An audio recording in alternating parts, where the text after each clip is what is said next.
오늘 아침을 여는 말씀은 이사야 65장 1절에서 7절까지 말씀입니다.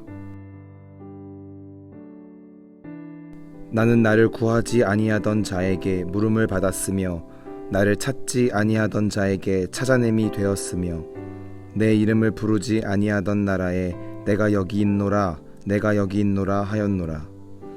내가 종일 손을 펴서 자기 생각을 따라 옳지 않은 길을 걸어가는 패역한 백성들을 불렀나니 곧 동산에서 제사하며 벽돌 위에서 분향하여 내 앞에서 항상 내 노를 일으키는 백성이라.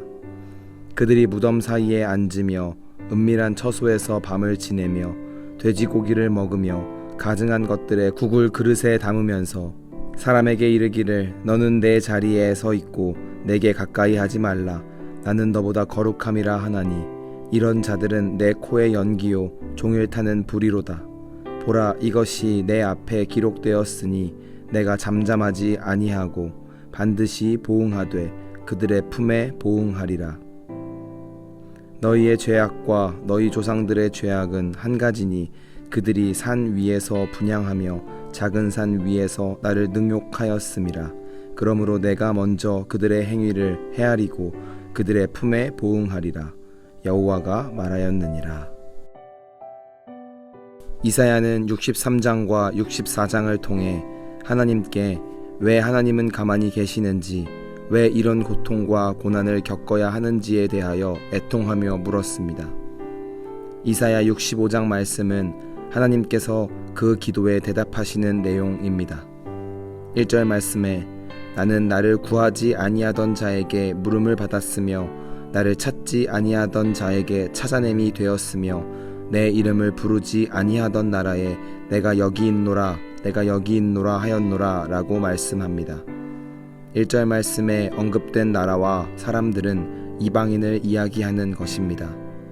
그런데 그렇게 자신을 부르지도 않고 있던 나라에게까지 하나님은 자신을 드러내시고 기도에 응답할 준비를 하고 계셨습니다.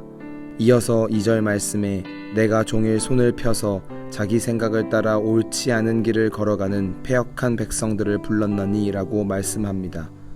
즉 순간의 부르심이 아니라 매 순간 하나님은 이스라엘 백성들을 부르고 계셨습니다. 그러나 이스라엘 백성들은 그런 하나님의 부르심에 응답하지 않고 외면하여 파멸을 자초하고 있던 것입니다. 3절부터 5절까지는 이스라엘 백성들이 저지른 악행들에 대하여 이야기를 합니다. 동산에서 제사를 드리고 벽돌 위에서 분향을 했습니다.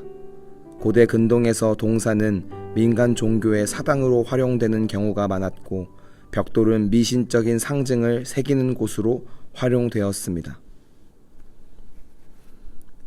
벽돌은 미신적인 상징을 새기는 것으로 활용됐습니다. 즉 우상을 섬기는 데 힘을 쓴 것입니다. 또한 항상 하나님의 분노를 일으키며 종일 그들을 부르시는 하나님의 부르심에 정반대되는 모습을 보여줍니다. 무덤 사이에 앉아서 영매수를 시행하기도 하고 은밀한 처소에서 지내고 이스라엘 율법상 금지된 돼지고기를 먹고 가증한 물건의 국을 그릇에 담기까지 하며 끝끝내 하나님을 거역했습니다. 심지어 그런 자신들 스스로를 거룩하다고 말하면서 다른 사람들은 무시하고 교만하게 행동하였습니다. 그 결과 6절 말씀에 보라 이것이 내 앞에 기록되었으니 내가 잠잠하지 아니하고 반드시 보응하되 그들의 품에 보응하리라 라고 말씀합니다. 이스라엘 백성들의 모든 악행이 하나님 앞에 기록되었고 만약 그 행위에 돌이킴이 없다면 그 결과는 심판으로 이어질 수밖에 없음을 이야기한 것입니다. 오늘 말씀을 통해 중요한 사실을 깨달아야 하겠습니다. 하나님은 매 순간 우리를 부르고 계시다는 사실을 기억해야 하겠습니다. 부요한 땅에 살 때나 풍요의 강물이 흐를 때나 거칠은 광야와 같은 인생길을 걸어가거나 고통이 따르는 그 어떠한 순간에도 하나님은 여전히 우리를 부르고 계시며 우리가 응답하기를 원하십니다. 그런데 하나님의 부르심에 응답하기 위해선 회개하는 모습이 있어야 합니다. 이사야의 울부짖음에 답이 없었던 이유 또한 이스라엘의 죄가 하나님과의 소통을 막았기 때문입니다. 우리의 죄를 하나님 앞에 내려놓지 않으면 하나님의 음성을 들을 수도, 하나님께 나아갈 수도, 우리의 삶의 문제를 해결할 수도 없다는 사실을 기억하는 성도가 되어야 하겠습니다. 이렇게 회개하며 하나님의 음성을 듣고 응답하는 사람들에게는 새로운 하늘과 땅을 허락하실 것입니다. 오늘 하루를 살아가시면서 진정으로 회개하는 삶의 모습으로 하나님의 음성을 듣고 응답하여 하나님의 진노하심을 벗어나는 귀한 성도의 삶을 사시길 소망합니다.